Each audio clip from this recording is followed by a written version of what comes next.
धीर धेनं श्रवणपटे अतिवरा महावाक्य जनार्दन सच्चिदानंद त्वं शरणं व्रजेश यादवेन्द्रं दयादाता पुंडरीक्षा क्षीरसागर शयनं कमलनयनं नमस्तुते नमामि श्रीहरि। धैर्य से जिसको धारण किया जाता है, कर्णपटुओं से जिनका पान किया जाता है, ऐसे सच्चिदानंद भगवान श्री यादवेंद्र सरकार को मैं नित्य ही चिंतन करता हूँ, नमन करता हूँ। जिनको नमन करने से मंगलादि मंगल तो हो ही जाते हैं, साथ ही में बहुत बड़ा बल मिलता है मनुष्य। वाणी ब्रह्माणी करो, वाणी पर नितवास, राम कथा वर्णन करूं पूर्ण कर्मा। ओम भूभुवा स्वाहा। शक्ति शारदा जगदम्बिका भगवती भवानी हंसारूढ़नी सकल सिद्धिम सर्वशक्तिदायकम वरदायकम जिह्वा निवासो रोम रोम प्रकाशो वरदायिनी मा मा मा मा मा। विंध्येश्वरी बाघेश्वरी अष्टभुजो त्रिपुंड तिलकम घगम घगम नीलकंठे पशुपति हर हर महादेवाय नमः शिवाय। सर्व अमंगल नाशादि रूपम उमा गौरी च विष्णु सदा प्रिया च वामभागम। नमो नमो गौरी उमा सर्व अमंगल नास्ति। समस्त अमंगलों को नाश करने के लिए आत्मा में शुद्ध बुद्धि का प्रकाश होना आवश्यक है। श्रद्धा ईश्वर के चरणों के प्रति होनी चाहिए और अश्रद्धा काम क्रोध मद लोभ छल पाखंड के प्रति होनी चाहिए। श्राद्ध पक्ष का प्रारंभ है। कृष्ण पक्ष प्रतिभा पड़े और ये कलयुग घन घोर। त्राहि त्राहि मच रही जगत में देखो चहुं ओर। कृपा करो हनुमान अब अतुलित बल के धाम और संगम हो जाए राम से। कृपा करो हनुमान। भगवान मार्कंड्य संगम तट पर वट वृक्ष के नीचे हनुमान जी का ध्यान कर रहे थे। संगम तट पर है कल्प वृक्ष, जहां ब्रह्मा विष्णु महेश विराजते हैं। चाहे सृष्टि भी ये प्रलय होए तो उस वृक्ष पे जीवन साजते हैं। ऐसा एक वट वृक्ष है प्रयागराज के धाम।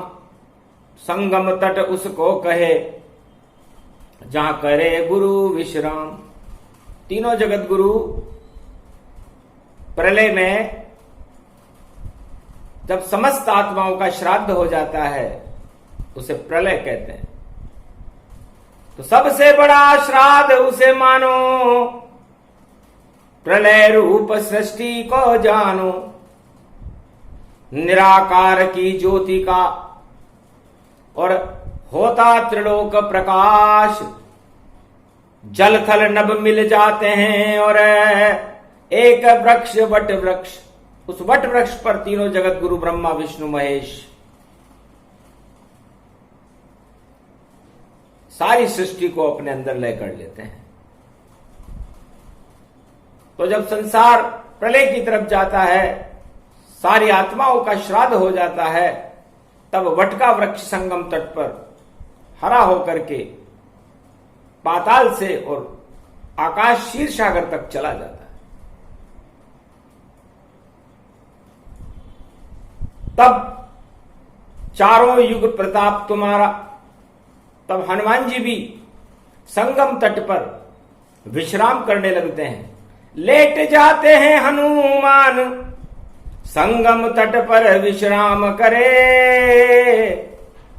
और इंतजार करते ब्रह्मा का कि वह कब सृष्टि निर्माण करे।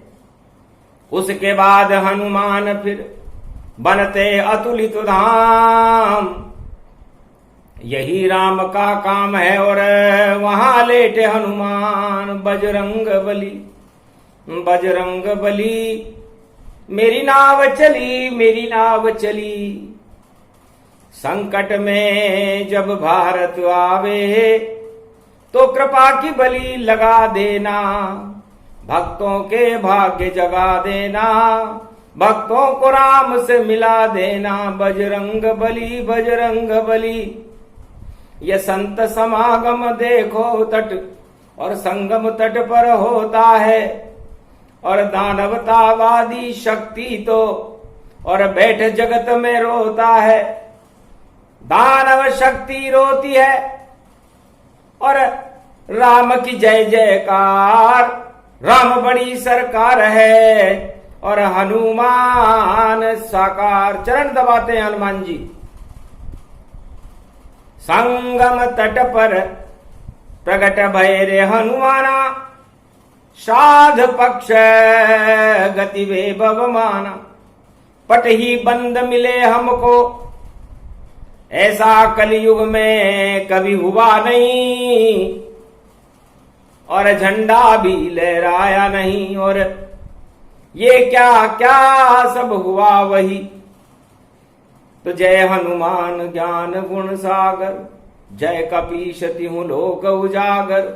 राम दूत अतुलित बल धामा, अंजनी पुत्र पवन सुत नामा। महावीर विक्रम बजरंगी, कुमत निवार सुमत के संगी। हे हनुमान जी महाराज, मार्कंडे भगवान कहते हैं कि आप कुमति का कलयुग से निवारण कर दो और सुमति का प्रागट्य कर दो। और आज पहले श्राद्ध पक्ष में ही रुका संत समाग, और देखो जग में लग रही और काम वासना आग। तो संत समागम हरि भजन जग में दुर्लभ दोय, सुतदारा और लक्ष्मी तो पापी के भी होय। तो जर जोरू और जमीन, इसके लिए सारा संसार चारों युगों में लालायित रहता है, और उनकी एक लालसा, इनको प्राप्त करने की इच्छा, भोगों को आत्मसात करने की इच्छा हर आत्मा का श्राद्ध करा देती है। पंचक लग गयो दानवता के, और देखो पंचक रहे लगाए। पंचक में ये श्राद्ध शुरू हो तो देखो मानवता घबराए। सारे संत चुप बैठ गए हैं, अजब गजब घटना घट जाए।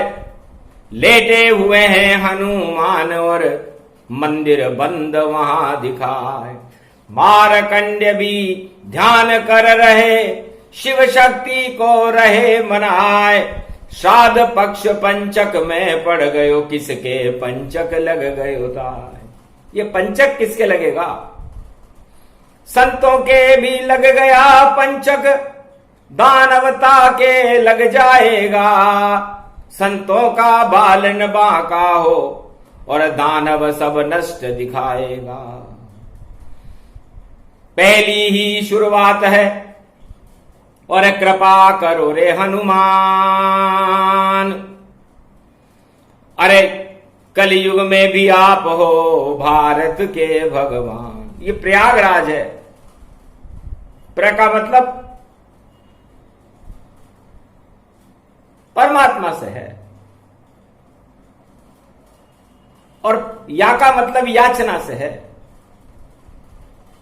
और ग का मतलब गुरु, गौरव और गणेश, ये शुद्ध बुद्धि को देते हैं। तो याचना करते हैं हनुमान हम आपसे, राम प्रयागराज में प्रगटा दो, और काशी विश्वनाथ को जल्दी, और देखो प्रयाग में बुलवा दो। ये काशी विश्वनाथ की धरती जो त्रिशूल पे बसती है, और संत यहां होए प्रकाश, और दानवता यहां नशती है। काशी त्रिशूल पे भोले ने, और भारत में देखो बसाई है। नंदी पे सवार हुए रे बाबा, और कल्प वृक्ष प्रगटाई है। ये वट वृक्ष ही शिव का रूप बने, गंगा जमुना सरस्वती प्रगटाई है। और संगम कर लो यहां सब धर्म का, तो अधर्म नष्ट दिखाई है। ये संगम है। और श्राद्ध पक्ष का पहला दिन है, पंचक में शुरू हो रहा है श्राद्ध। और मृत्यु साकार जगत में पावे, और देखो श्राद्ध संत का हो जावे। श्रद्धांजलि देती वाणी भी, ये क्या से क्या हो जाता है। होनी तो होकर रहती है, उसे कोई रोक नहीं पाता है। होनी तो हो गई वहां, और अनहोनी नहीं हो। जैसे हरि की इच्छा है वैसा ही सब हो। होनी पर तो किसी का बस नहीं चलता।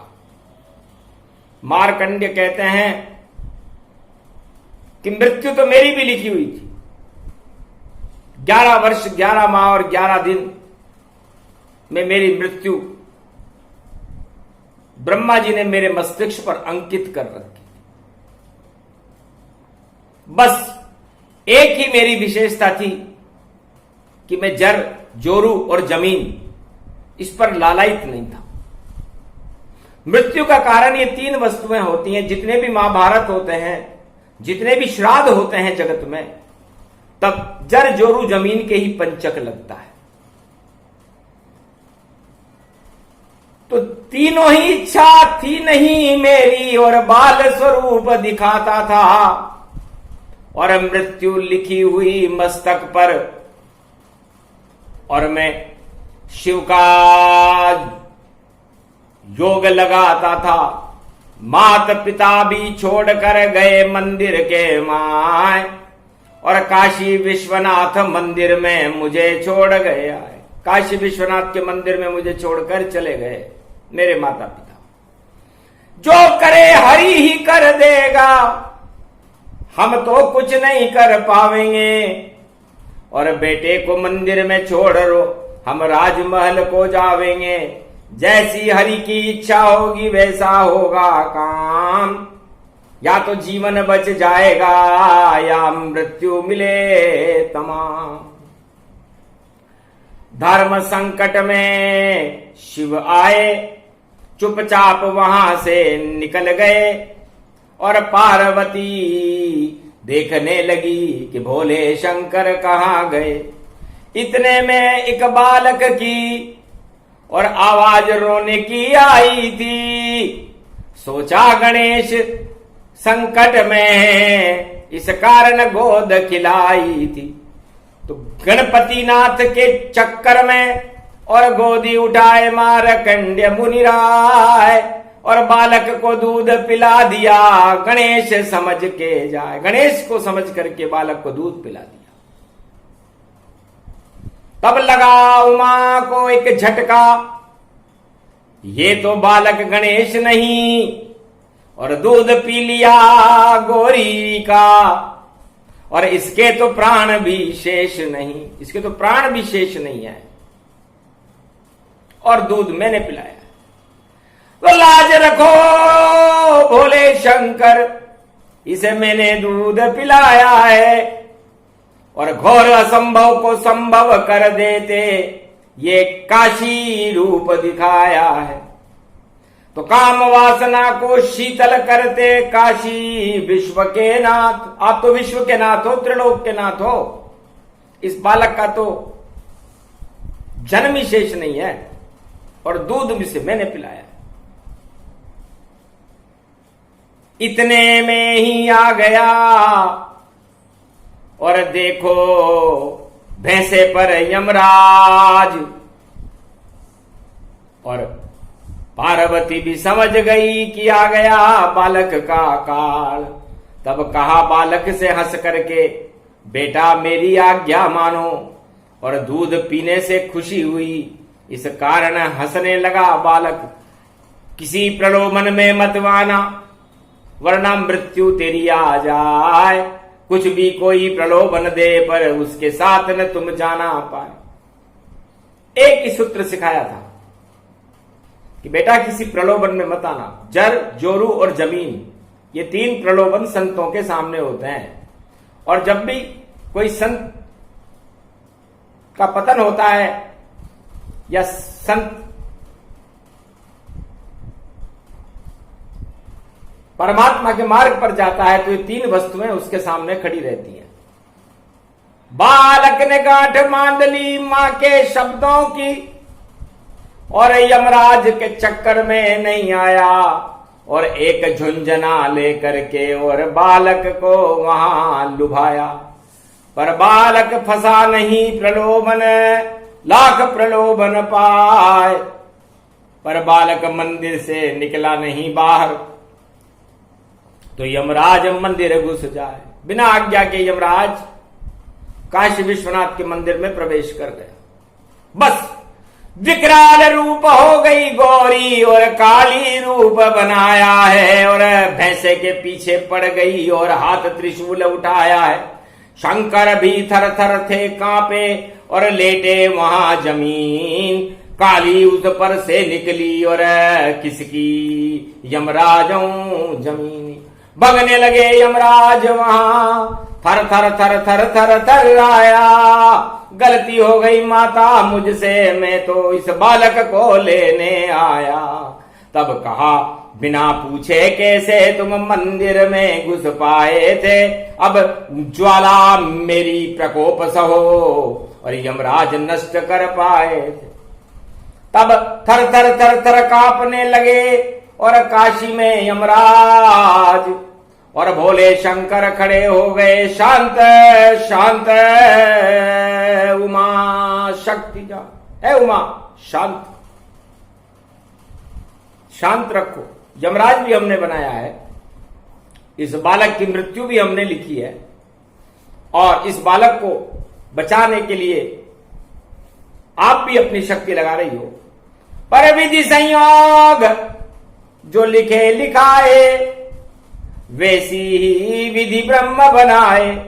ब्रह्मा विष्णु महेश सब प्रगटे वहां पर आए। और मुंह में बालक ले लिया और शिव हर्षित हो ही जाए। शिव जी ने उस बालक को अपने मुंह में ले लिया। उस बालक की समस्त काम वासनाएं शीतल हो गई और राम राम और शिव शिव उसके मुखारबिंद से झरने लगा। यमराज ने क्षमा मांगी और महाकाल काशीपति विश्वनाथ ने कहा कि मैं विश्व का नाथ हूं, त्रिलोकी का नाथ हूं और बालक मेरे मुंह में है। यमराज वापस जाओ। अंक बदल गए और लेखनी बदली ताय। कभी नहीं बालक मरे, क्योंकि जर जोरू जमीन से एक ही दूर हो जाए। ये एक ही बालक है पूरे त्रिलोक में, जिसकी न जर की इच्छा है, न जोरू की इच्छा है, न जमीन की इच्छा है। तो मृत्यु तो इनकी इच्छा पर आती है। मृत्यु का कारण ये इच्छाएं होती है। और श्राद्ध जब भी होते हैं और पंचक चल रहा है। वापस गया यमराज छोड़कर बालक और अजर अमर हो गए मारकंड्य मुनि। जग पालक मुख्य शिष्य बन गए विश्व के नाथा और सदा रहे भोले शंकर के साथा। तो भगवान शंकर कहते हैं कि मारकंडे संत थे, बालक था, संत भी नहीं था। बालक की इच्छा किसी खिलौने तक पर नहीं थी।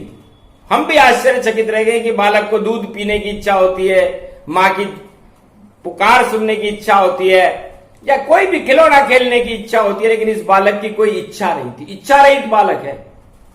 तो इच्छा रहित बाल मुकुंद, इच्छा रहित तो नारायण होते हैं, इसलिए इस बालक को भी नारायण जैसा ही बना दो, क्योंकि ये पहली बार मृत्यु लोक में कैसा बालक आया जिसकी कोई इच्छा नहीं है। ये तो संतों से भी बड़ा है कि संतों का समागम और हरि का भजन इस संगम तट पर जो करता है उसकी अकाल मृत्यु भी टल जाती। हनुमान जी भी देख रहे थे वहां, और अजब गजब ये न्याय हुआ, और अति प्रसन्न हुए वो हनुमान, और कलयुग में भी ये प्रयोग हुआ। तो जर जोरू और जमीन से सभी संत रहो दूर, ईश्वर कृपा मिलती रहे और कलयुग में भरपूर।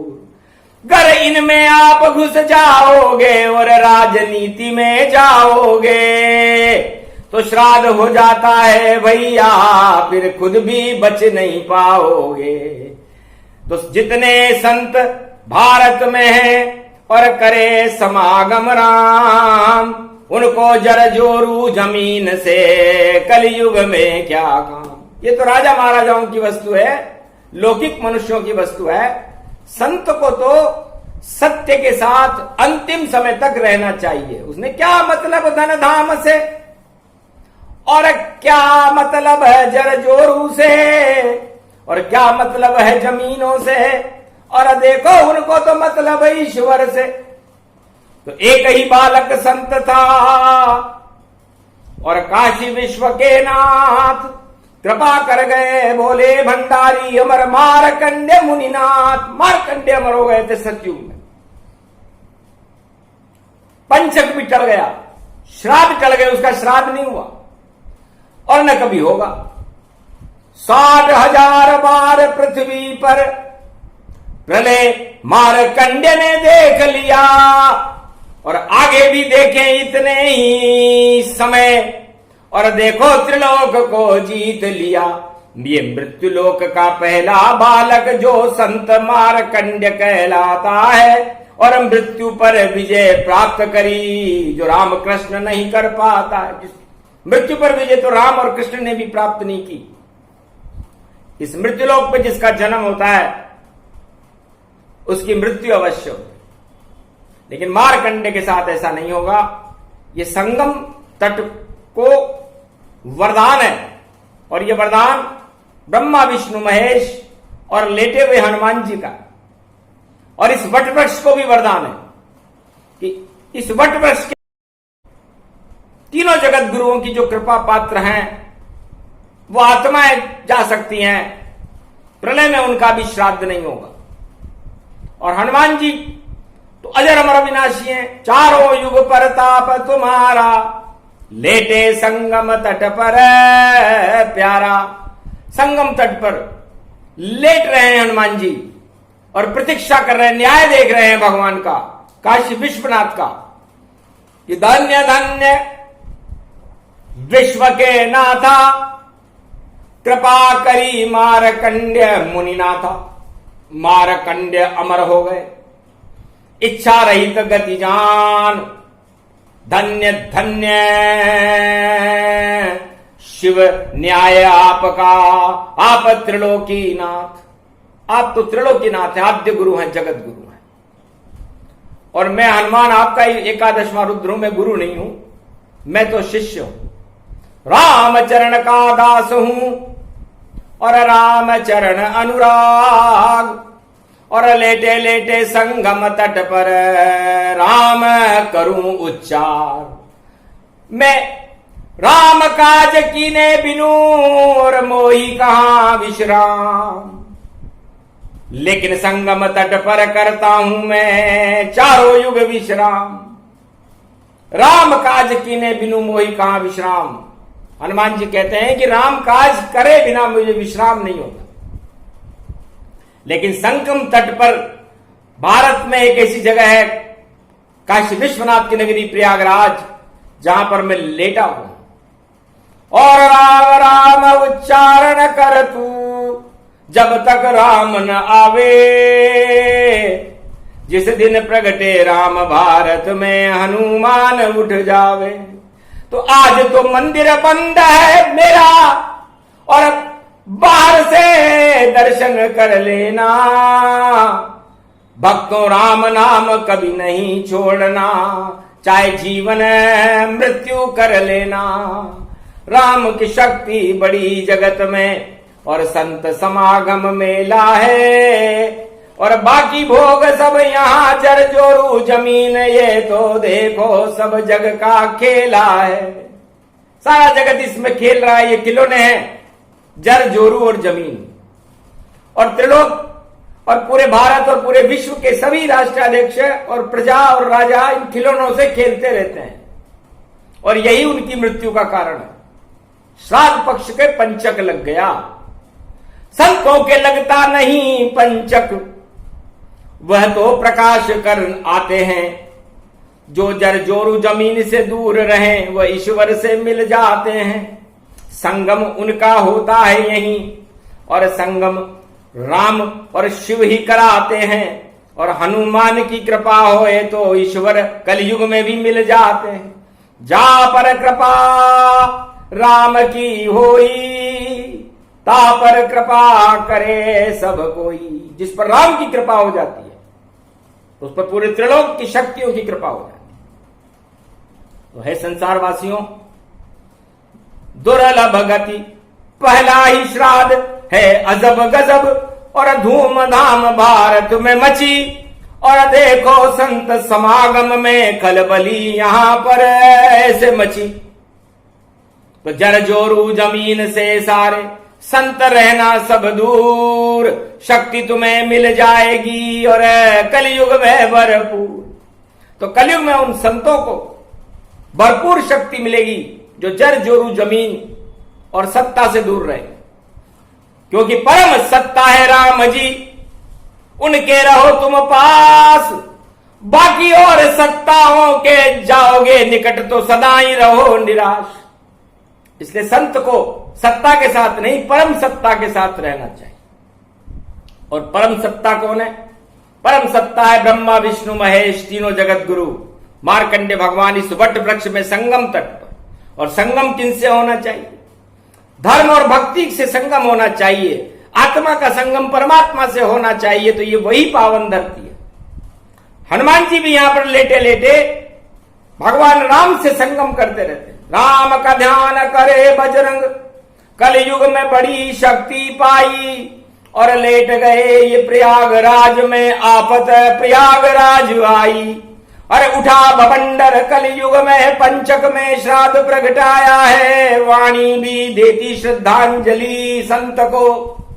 और ये जगत मोह और माया है, मोह माया को छोड़कर संत गए हरि और बाकी देखो जगत में उठा यहां पर शोर। सत्य परम सत्ता के पास में गए संत गति जान।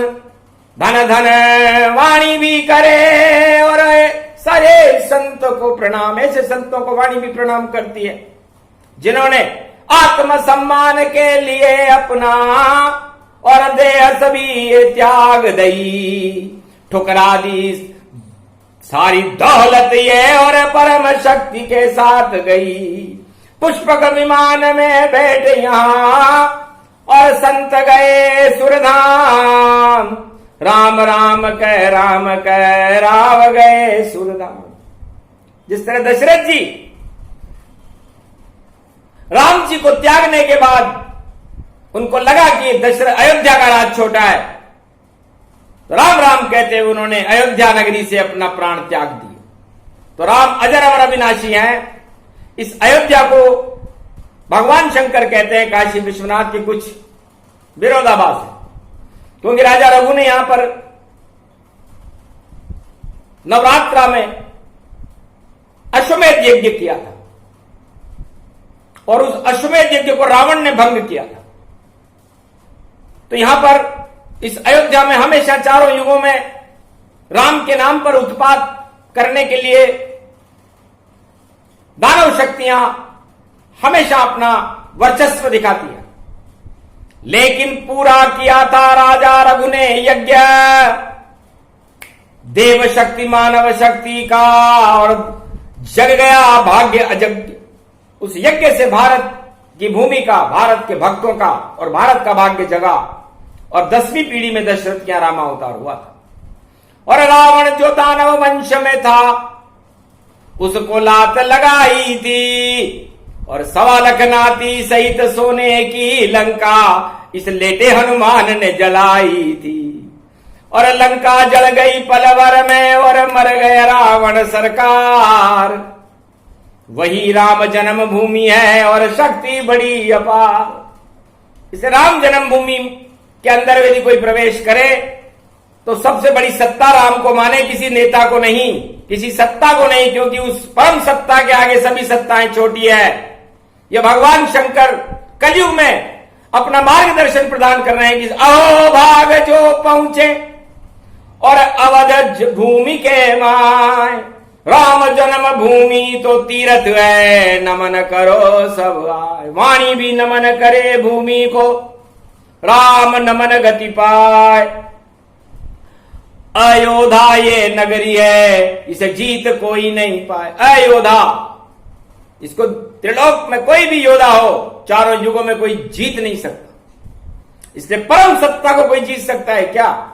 तो परम सत्ता तो राम जी की है, किसी राजा की नहीं। इसलिए जो भी जाए राम जन्म भूमि में तो राम को करे प्रणाम, राम को ही सत्ता माने और राम ही भगवान। तो राम को ही भगवान माने, किसी अन्य को नहीं। सारे चित्र हटा दो वहां से और अपने फोटो हटवा दो, और राम जन्म भूमि का जलवा इस कलयुग में चलवा दो। राम लला की मूरत देखो और भारत में प्रगटाएगी, ऐसा विश्व का तीर्थ बनेगा। सब सारी विश्व की जनता चकाचौंध खा जाएगी। इसका श्रेय राम को देवो, अपने ऊपर मत लेना, वरना राम प्रकोप हो जाएगा भारी, फिर हमसे तुम मत कहना। इस कारण ही प्रकोप था, और देखो अति प्रकोप। और पहले ही ये श्राद्ध दिवस में मचा भारत में शोक। पर क्या करें, होनी तो होती है, होनी तो प्रबल कहाती है। होनी का सोच नहीं करना, होनी तो हो रह जाती। होनी का सोच नहीं करना। राम तक को वनवास में जाना पड़ा था, होनी थी, और 14 वर्ष जंगल में रहना पड़ा था। इसलिए श्राद्ध पक्ष में हम उन सभी आत्माओं के कल्याण के लिए वाणी प्रार्थना करती है जो अधोगति में है। अधोगति से मुक्त हो और कर्ण का हो सबदान। और सूर्य पुत्र श्री कर्ण है, श्राद्ध पक्ष भगवान, श्राद्ध पक्ष के भगवान सूर्य पुत्र कर्ण है। कर्ण के पुण्य से जो अतृप्त आत्माएं होती है, जड़ जोरू जमीन में फंस जाती है, भोगों की इच्छा में फंस जाती है, राजताज की इच्छा में फंस जाती है, वो भगवान से दूर होकर के और अतृप्त लोक में चली जाती है। इस कारण उसे अधोगति में भोगना पड़ता है, और उस अधोगति से वापस सदगति को दिलाने के लिए भगवान राम का नाम है, भगवान कर्ण का नाम है। ये श्राद्ध पक्ष की पहली श्रृंखला भगवान शंकर काशी विश्वनाथ ने सुनाई। श्रद्धांजलि से मानिए और मुक्ति दे भगवान। अधोगति में भारत की जितनी आत्माएं, उनका हो कल्याण। ये प्रसंग पूरा हुआ, मिलता जीवन दान। वाणी ने भी सुना दिया ये मारकंडे अमर का ज्ञान। मारकंडे तो अमर हो गए थे, तो मारकंडे को श्राद्ध नहीं हुए, उन्हें जीवन दान मिला। इसलिए इस वाणी को करने के बाद जिस घर में ये वाणी होती है वहां जीवन दान मिलता है, अकाल मृत्यु टल जाती है। क्योंकि मारकंड्य प्रबल आयु अखंड ब्रह्मम तेजम च प्रतिभूतानि ब्रह्म सत्य यथात न गृहंति अंत मृत्युंजनम तम महामृत्युंजय तमः नमः शिवः। धन धन रे लेटे रे हनुमान रे, संगम का प्रयागराज है। और भारत में तो हनुमान तेरा चारों युगों में राज है। कृपा कर दे रे कृपा वत्सल, आज मंगलवार है। अरे भारत का उद्धार तेरे हाथ में हनुमान है। अरे बजरंग बली रे बजरंग बली, मेरी नाव चली रे मेरी नाव चली, और कृपा की बली लगा देना, भारत के कष्ट हटा देना। जो दुख दरिद्र भारत में है उनको तुम दूर भगा देना, और जो आतंकवाद फैलाते हैं उसको तुम नष्ट दिखा देना, उनका नाम निशान मिटा देना, और भक्तों को कृपा कर देना। कलयुग में भी कल की अवतार श्री रामचंद्र को, और दर्शन हमें करा देना। ये श्राद्ध पक्ष में कृपा करो, बजरंग बली बजरंग बली। जब भंवर नाव में फंस जावे तो नाव को पार लगा देना, ये लाल लंगोटी गोटे की और इलाहाबाद में जावेगी, और लेटे लेटे हनुमान के ऊपर पुष्पमाला पहनावेगी। ये कृपा वत्सल है बड़ी शक्ति, विश्राम वहां पर करते हैं, भक्तों की झोली भरते हैं, भंडार उन्हीं के भरते हैं। होनी तो हो गई रे बाबा, अब होनी से हमें छुड़ा देना, और पाप हमारे हटा देना, और पुण्य यहाँ प्रगटा देना, और राम जन्मभूमि की शक्ति 100 गुनी अरब गुनी बढ़ा देना। ऐसी कृपा करो बजरंग, इस कारण तुम्हें बुलाया है, और काशी विश्वनाथ बाबा ने आंखों देखा हाल सुनाया है। जो सुने सुनाए ये प्रसंग उन सबके भाग जगा देना, भारत में श्री राम जी से सब भक्तों को आप मिला देना, बजरंग बली बजरंग बली। ये प्रसंग जो भी सुने, और हनुमान प्रसंग श्राद्ध पक्ष में मुक्ति देता, जो सुने सुनाए प्रसंग। बोलो जय श्री राम, जय हनुमान, जय काशीपति विश्वनाथ, लेटे हुए हनुमान जी महाराज की।